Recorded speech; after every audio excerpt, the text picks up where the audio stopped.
Say hello to a new friend on an old road. Take a two-lane trip of memories into mysteries unknown.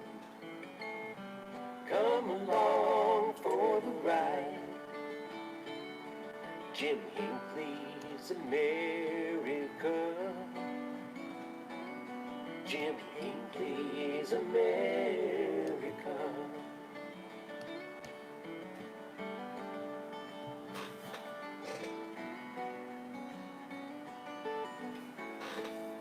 Hey, good morning, Harley and Dave. How are you doing this morning?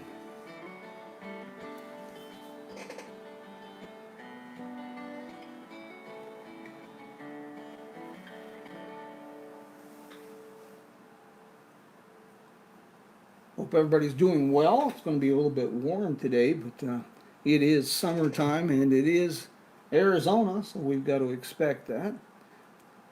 Theme song there is I was really privileged by that was Joe and Woody, Don, the boys of the road crew, give us our great theme song.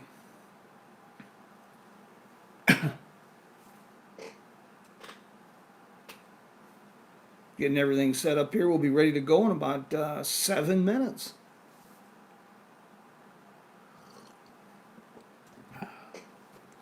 Hope everybody's got their coffee or their tea or whatever their preference may be.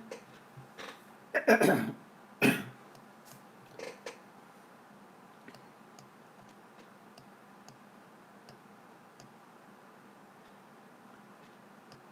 hope everyone had a safe and pleasant and enjoyable and great Independence Day celebration yesterday. Mr. Andy, good morning. I'll be seeing you Tuesday morning as soon as I can. I want to thank you for that loan. It was most appreciated. I sure enjoy our visits, and we'll continue the conversation we had a week or so ago when I see you. No problem, Andy. We got a few minutes to showtime here.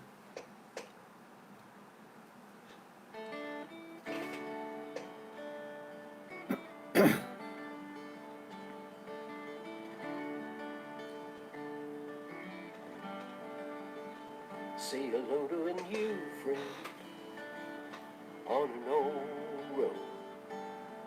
You know, one of the problems with doing these programs on Sundays, I don't get to see your smiling faces. I guess that's why we have all these emojis. Mario, good morning. Or is it good afternoon?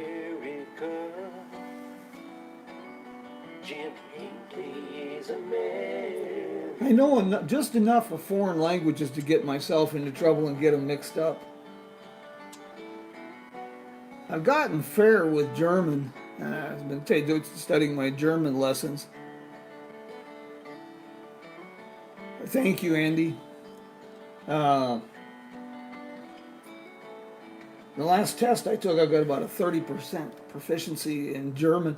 I used to be a fair hand with Spanish. I used to work down along the Mexican border, but I haven't really used that very much. I need to dust it off some. When I travel overseas, I try to learn a bit of the language, even though most of the Europeans and foreigners I meet with, they speak better English than Americans. To me, it's just a show of respect to know a little bit of the language. And besides, I like to be able to know where I can find beer in a bathroom, and I like to know if people are calling me names. Like I say, I got a little bit of German. I can understand German a little bit better. I can speak it. I got about a 30% proficiency. I'm fair with Spanish, and I got a smattering of Dutch, French. I cannot for the life of me figure out, I tried on our last trip, I can't figure out Polish or Czech. And I don't know if I'll ever learn to speak or understand Australian, but we'll see what happens.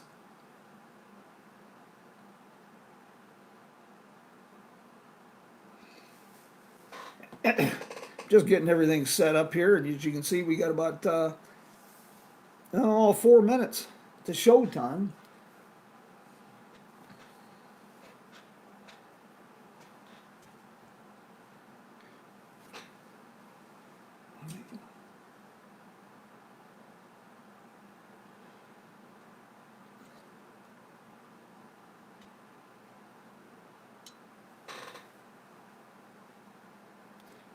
So how'd everybody, good morning, Keith. How was everybody's 4th of July? Hope it was a good celebration. And I got a burr under my saddle, but we'll turn it into something funny and I'll share it with you this morning. We'll have a little bit of a trivia situation and just a real small little rant, but that would be an excellent read, Andy, an excellent read. Got a little bit of a rant, but we'll keep it small, short, and we'll try to put a laugh on it if we can. But man, we have become so thin-skinned in this country. I swear to God, it's like people are wearing sandpaper in their underwear. It's just spoiling for fights. Quite amazing. I was asked for an explanation of our cover photo this morning. Our Coffee with Jim graphic, where I look confused. That stems from a presentation I made at what was supposed to be the Hackett Auto Museum. Turned out to be a boondoggle in Michigan last October. I had met with the organizers of this so-called museum. They had bought this 1909 automotive factory. We're going to convert it into an event center and museum. And I had met with them originally in 2018, made a presentation for a fundraiser, and it was done at a school. Well, I had been led to believe, they asked me if I'd come back in October, and I was in the area in October. Told them it might be my pleasure, and of course they paid me and whatnot, but I assumed that the museum would be further along than it had been the year before. Actually, since this was a boondoggle, it was in worse shape than before. The building was missing half the roof. It was in Michigan, October, about 45 degrees. They had no preparations at all. They had a little projector. They had the big screen, but the projector they had was too small. So they set up a small screen in front of the big screen. It was rainy and misty, so it was just an absolute disaster. The toilet they had for the event was a porta potty in the corner with a flashlight taped to the roof. Pretty crazy. Hey, Mark Anderson, good morning, guys. All right. Buenos dias, mi amigos. Grab that cup of coffee and pull up a chair. We have a few minutes before showtime. On an old road, take a 2-lane trip of memories into mystery. It's always a beautiful day in northwest Arizona, especially if you stay away from that river country. I gotta tell you, Andy, I admire, that we forget, but the way you growing up down there on the river, you understand this. That country down there comes summertime. It's not hell, but if you squint hard, you can sure see it, I'm sure, from there. So how's everybody been doing this week? Everybody good?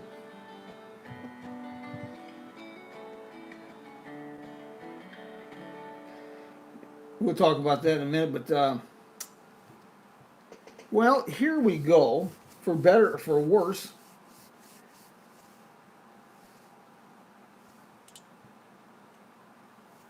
How do I like my coffee? Black and thick enough to float horseshoes. If you can't float horseshoes in it, chances are it's not coffee. Good morning, Thomas. I look forward to the meeting too. Okay, more years ago than I probably should count, an old cowhand shared a bit of wisdom that has really stuck with me over the years. He said, if you think today is bad, wait until next week when it's even worse, and you'll be looking back on this as the good old days. Well, that kind of sums up 2020, doesn't it? I feel like it's sort of like studying for a test. As soon as you know the answers, they change the questions. Anyway, it's the 4th of July weekend, and I'm a big fan of filling the head with useless knowledge rather than no knowledge at all. So I have something special for you this morning.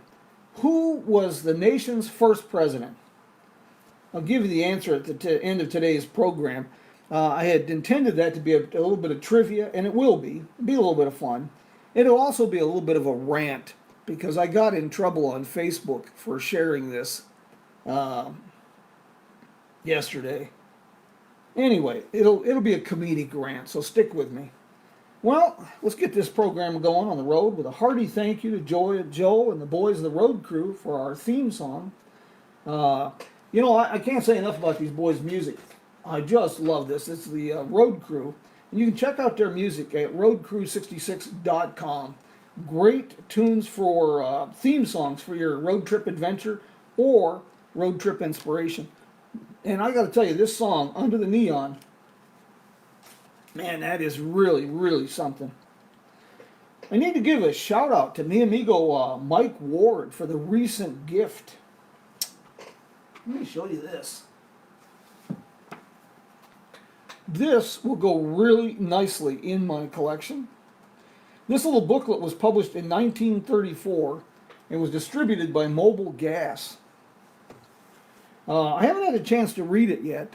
Still, I have found some interesting items in this book. As an example, the title, Lure of the Southwest. So, guess what states are covered in this booklet?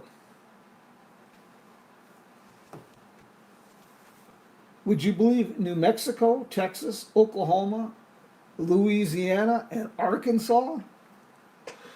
Well, that's kind of different.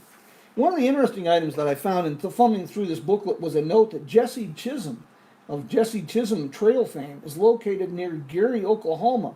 That's on an old alignment of Route 66 up near Bridgeport. I'll be looking for that next time I go through that country.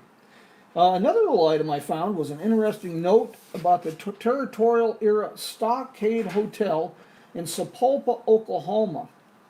Hey, does anyone in the audience have information about this hotel? I am really, really intrigued. Good morning, Mr. Bill. Good morning, Rick. Hey, I am a big fan of old guidebooks, lodging guides, maps, atlases, things of that nature. And I featured a few of these on previous programs, and I use them a lot when writing books or feature articles or in preparing my speaking engagements. And you know what? I collect other vintage books for reference materials. And my real passion is for collecting vintage automotive promotional materials. Here's a fun little book. Something from the Politically Incorrect file from 1955. This was put out by Phillips 66. It's actually a pretty informative book with lots of practical tips for teenagers, details on how to check oil, what to look for when buying a car. And as you would expect, some of the material is pretty dated. And I got it. In the modern thin-skinned era, some of this is viewed as probably offensive. Still a great little read, and it gives some real insight into the 1950s. To foster development of brand loyalty, let's see if I can get this real quick off the bookshelf. Oil companies produced an array of guidebooks and offered interesting services. Depression-era glass, for example, you with every fill-up, you would get another piece of saucers or dinner plates or coffee cups, trying to build a whole set. And to show you that things have changed a bit, some gas stations, when you offered a six-pack of beer with every fill-up.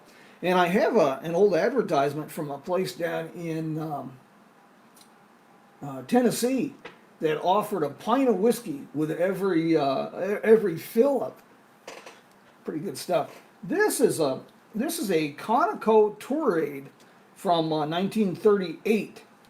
And what happens is a customer would contact Conoco, provide their start and end point, and then the company would create a personalized guide, such as this one that was prepared for Mrs. Vivian Mallory. The primary routes are highlighted. There's tourism information. Your maps are marked. There are alternate routes as well in case of road construction or your time schedule and other things you might want to see or do. A mileage chart's included, and there is also a list of recommended hotels, resorts, auto courts, and it has their rates and information about the properties. But it's really a pretty neat little book. Conoco Travel Club. I'm not sure how this exactly worked, the Travel Club, but it's pretty interesting. And most of the oil companies did something similar back in those years. Unlike most things in the office, there's actually a bit of organization in my materials. The rest of it looks kind of chaos. Of course, I keep the books on the shelves. I've got piles of two-tiered bookshelves in the corner. Behind me, these closets are bookshelves. And then I've got bookshelves here. Then I have cabinets filled with folders for various auto manufacturers, such as Chevy, Hupmobile, Packard, Mitchell, AMC. And I have repair manuals filed by decades from 1903 to 1980. This one is a neat little book I have. This was published in 1903. It's a lot of fun. It's Dr. Dyke's Diseases of a Gasoline Automobile and How to Cure Them.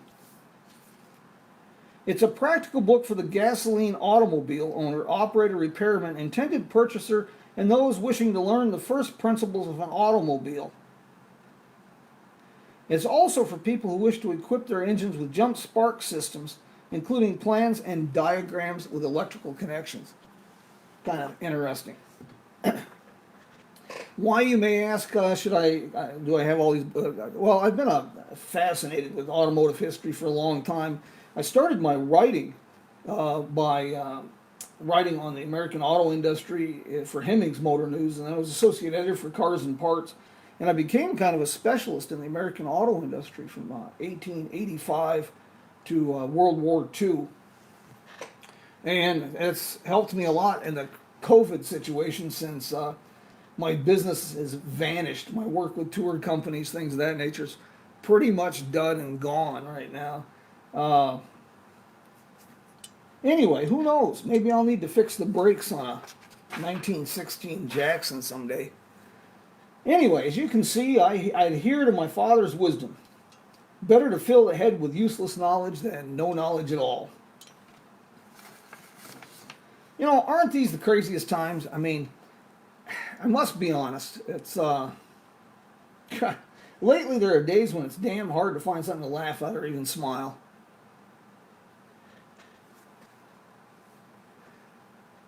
Thank you, Mark. Lewis, good morning. Deborah, how are you doing today? And Claudia, good morning. Can you relate to this, that it's hard to laugh or even smile sometimes? I swear to God, sometimes it feels like we're careening down a mountain in a bus without brakes, and then you realize no one's at the wheel. It seems like every day the rules change. The death count and hospitalizations rise, and people are spending their time fighting with neighbors that are as nervous and worried as they are. Man, that just isn't a conducive atmosphere for hearty laughter, because you just don't know what the hell to say to avoid an argument. It's like people have wearing sandpaper in their underwear and they're looking for a reason they're spoiling for a fight. So, when it feels like you're drowning in the chaos and bad news, where is your go-to place for a rest? Well, for me, you know, I really like the Oatman Road country, and I've been cruising that for a while. For those who are familiar with Route 66, for me, the best thing to do to reset is Sunrise Drive along Old 66 through the Black Mountains to Oatman with a few stops along the way to let memories run free. I kind of grew up in that country. I learned to ride a bicycle to drive on that old road. At that time, there was no traffic back in the 60s. And I helped my pa build the garage at the old homestead. And I learned to love the desert by exploring the mountains and meeting some of the old dry roasted nuts who called that country home. For me, that drive is quite timeless, and there's a peace and a balm for the soul, if you will. I have an update to share from the road, and it is not a good one. I'm really sorry to say. It's kind of sad, actually. The long-abandoned Palmer Hotel in Afton, Oklahoma, that dates to 1910, was gutted by a fire a couple of days ago. For longtime fans of Route 66, this was across the street from Laurel Cain's Afton Station. My understanding from Reese Martin is that the buildings to the west were not affected, which is really a good thing. Even though they are in really bad shape. The last time I was up that way, the roof was looking pretty poor on the old Bassett's Grocery. And the Bassett's Grocery is really neat. There's a plaque built right into the facade, and it says the Pierce and Harvey Buggy Company. And man, so I'm glad that building's still there. And yeah, Andy, Calico's is closing again, another victim of the COVID situation. I really hate to see that. Those folks are really struggling, and they're not only a sponsor of Jim Hinckley's America, they're just great, great people. I had another little item here I was going to share with you, but as we're getting close, we're about the halfway point here. I have a request, a real simple request, folks. And this is not meant to be a political statement. In fact, it's just the opposite. It's the 4th of July. So, this is supposed to be the United States of America. I got an idea and a suggestion. Why don't we, this next week, let's make an honest, make it a goal, a concerted effort. Let's find things that we have in common rather than things we can disagree and argue about. Let's reach out to some people who don't quite agree with us. And let's see if we can find a way to get along a little better. That's my little 2 cents worth this morning. You know, one of the ones that's really been I've been chomping at the bit here, and I try to refrain. I do really strive to be diplomatic and get along with everybody. I mean, we all have different opinions. But the face mask issue. Come on, if you're troubled by government mandates forcing us to wear a mask, you know you're not alone. That upsets me too. But look, we're in a health crisis, and if we can't assume responsibility for ourselves and help our neighbors, well, then the government has to intervene. Look, we live with no shoes, no shirt, no service signs on business, and we live without smoking in restaurants. So come on, how are any of these really different than a request that we wear a mask? Okay, that rant's over, done. Let's go on. Okay. Who was the first president of the United States? Anybody want to chime in and guess who the first president of the United States was? Well, yes, George Washington was the first president, but that was under the Constitution. We had a government before the Constitution. And we had a fella, I'll put this up for you right now, John Hanson. We had a government that operated, like say, under the Articles of Confederation, and the president was John Hanson. So it's kind of splitting the hair a little bit here. Um, Now, one of the things that Mr. Hansen did was the establishment of Thanksgiving Day as the fourth Thursday in November. That's another opportunity to fill your head with useless knowledge rather than no knowledge at all. Well, this got me in a bit of trouble yesterday, and this is my second rant of the day. Let me share this first about Mr. Hansen. This is from the Constitutional website. When we think, and this is a direct quote, it says, when we think of the President of the United States, many people do not realize that we are actually referring to presidents elected under the U.S. Constitution. Everybody knows that the first president, in that sense, was George Washington. But in fact, the Articles of Confederation, the predecessor to the Constitution, also called for a president, albeit one with greatly diminished powers. 8 men were appointed to serve one-year terms as president under the Articles of Confederation. In November of 1781, John Hanson became the first president of the United States in Congress assembled under the Articles of Confederation. Boy, did I catch hell yesterday. I shared a link about this on Facebook, and it was just a teaser. Who was the first president of the United States? And the idea was to get people to click on this website and read about the origins of the Constitution. Rather than doing that, I got drug over the coals about how I was trying to diminish George Washington, how this was historically incorrect, and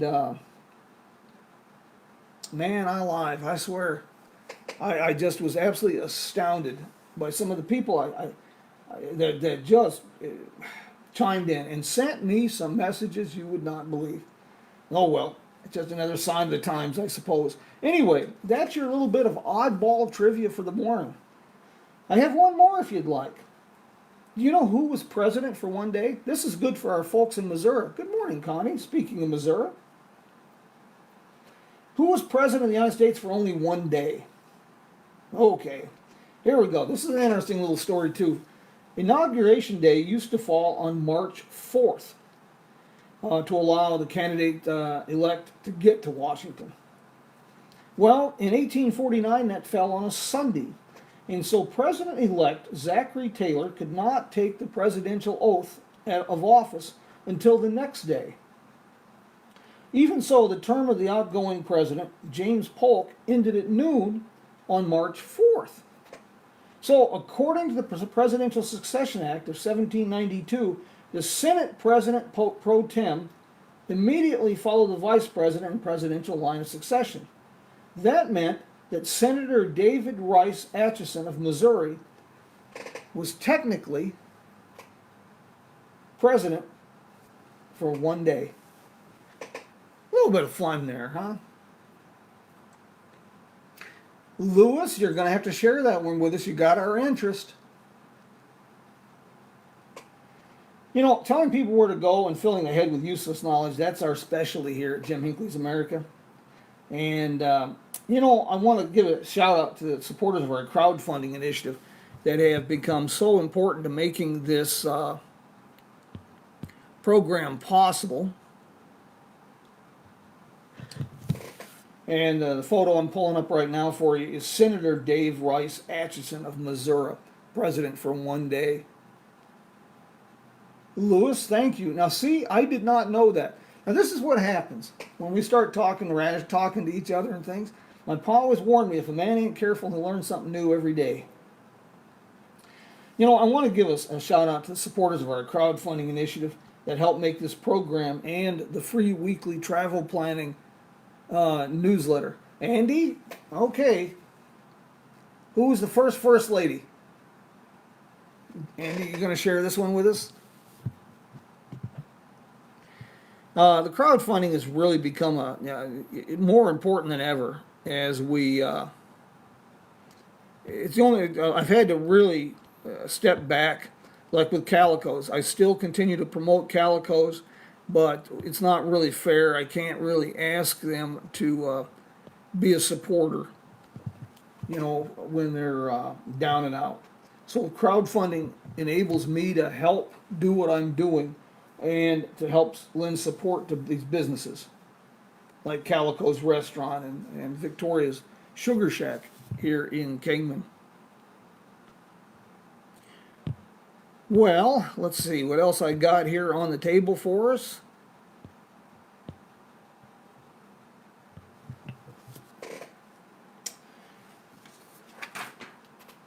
And of course, I want to give a good shout out to Connie Eccles at the Wagon Wheel Motel in Cuba. She is not only an advertising sponsor, she's a good friend and a wonderful, wonderful steward of one of Route 66 crown jewels, the Wagon Wheel Motel. And of course, Cuba, Missouri. These fine folks, the city has been a sponsor of Jim Hinckley's America for several years, and I am most appreciative. Well, we are closing in on the end of our half hour, and I sure don't want to wear out my welcome or beat my gums too much here. So, I want to let you know, don't forget to look at our podcast. It should be up in an hour or so. We've been changing things a little bit. We'll have that up in about a half hour, and you can find all 80 plus episodes on the podcast page at jimhinckleysamerica.com. We shifted focus a little bit with the podcast since I've started writing historic automotive history articles for Motoring NZ, and they have been carrying the podcast. We adjusted the podcast content a little bit, and we are sharing some really interesting tidbits from the evolution of the American auto industry.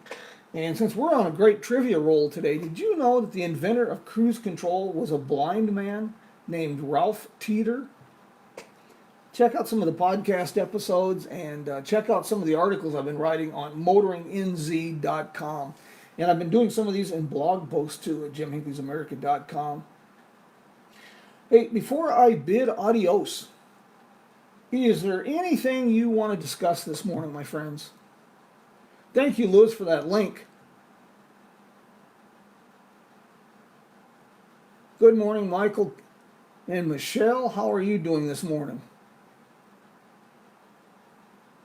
Oh, Andy, that's not a good teaser. Let's see what else we got here today.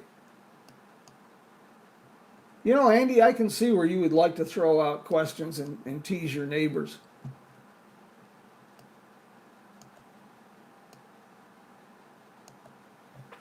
Is there anything I can answer for you folks, travel related or otherwise, and any other topics you want to discuss besides politics or religion?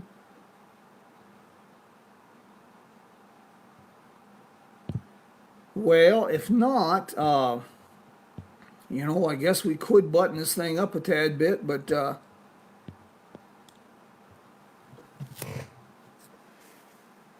I want to thank everybody for joining us this morning, and I hope you'll join us again next Sunday morning for another episode of Coffee with Jim. And to wrap this up, I always get delinquent a little bit on this. I started a little way to advertise, provide an advertising venue for businesses at no charge. Louis, I am sure glad that I could make you guys laugh. I started a coffee cup deal. Any business or community or museum on Route 66, send us your coffee cup, and we'll give you a shout out on our program, Coffee with Jim. This week we have a mug from Grand Canyon Caverns, Arizona. This has been a Route 66 destination for travelers since 1927. Miss Jerry, good morning. How are you and Harold doing in Germany? Well, I do need to wrap this up. In 15 minutes or thereabouts, 7:45 this morning, I will be in, this is kind of unprofessional, but I'll share this later. I have an interview for an Irish travel program at 7:45 this morning. We're going to try this out on Zoom. We'll see how that goes. Folks, I sure hope you can join us next Sunday morning for another episode of Coffee with Jim. And please, please, share this with your friends. Invite them along. We switched over. We hit 5,900 followers. And you know how that fluctuates back and forth. We had 5,901 and 5,997 back and forth.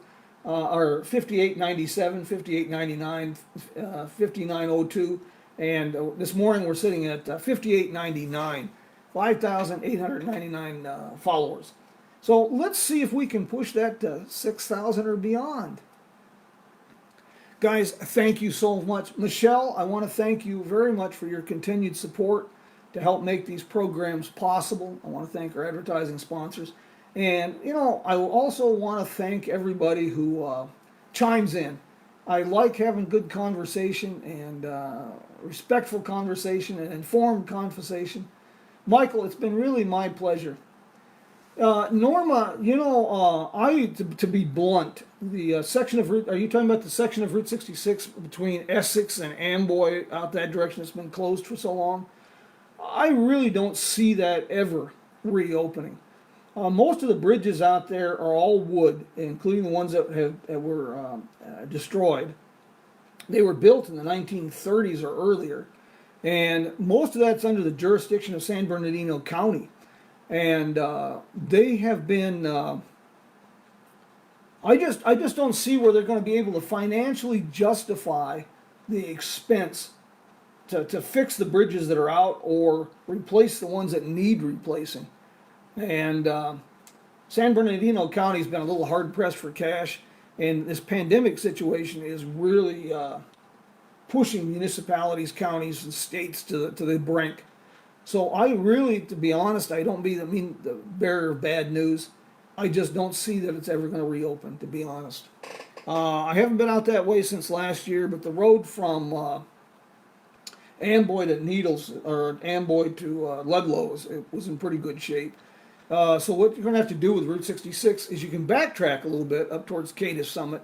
You can go out I-40 from, well, here's what you can do. You take go out of Needles, and you go up Highway 95 towards Goffs, because that was the pre-31 alignment of Route 66. Then you'll catch I-40 again. You can go over to Essex, back onto I-40, and then go down to Kelbaker Road, south to Amboy, and then you can backtrack up to Cadiz Summit, Kelso. And if you go north on Kelbaker Road, really a neat little spot is the old town of Kelso with a restored depot. Guys, thank you, and I'm going to have to run. I tied up our 30 minutes, and we're going to do this again next week. And invite your friends. Let's make this a coffee party next week, same time, same station. We'll see you then, my friends. Vaya con Dios.